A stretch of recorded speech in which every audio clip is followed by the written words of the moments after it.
Arestado sa Quezon City ang isang babae matapos niya magpanggap na social worker at mang-scam ng isang senior citizen mula sa Bacoor, Cavite.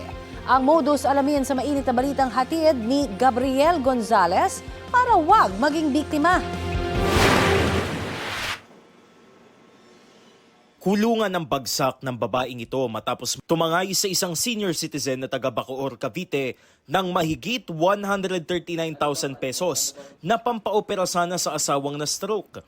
Ayon sa pulisya, nag-message ang suspect sa biktimang senior citizen nang mag-post siya sa Facebook na humihingi ng tulong para maipaopera ang asawa. Nangakuan niya ang suspect na tutulong sa pag-aayos ng mga dokumento sa ospital.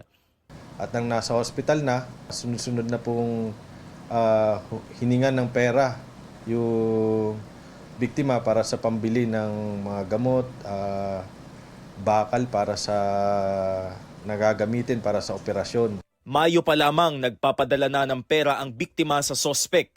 Nag-usap umano ang biktima at sospek na magpanggap na mag-ina para mapadali ang pagproseso ng mga dokumento sa ospital. Hiningan umano ng biktima ng ID ang sospek.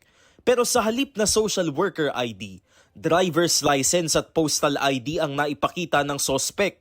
Nalaman nila ito nung may nag-iikot na totoong social worker at nakausap ng biktima at doon na nagkaalamanan na ito pala na social worker ay peke. Ang totoong social worker ay may ID mga yan. Sa isang ospital sa Banawe Street, Barangay Lourdes, Quezon City, nasukol ang sospek. Ibabalik mo ba yung nakakuha mo sa kanila? Yes po. Magkano babalik mo? 100 po, 100 yun.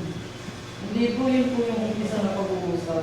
Maharap ang sospek sa reklamong paglabag sa Anti-Red Tape Act at estafa. Gabriel Gonzales, nagbabalita para sa GMA News.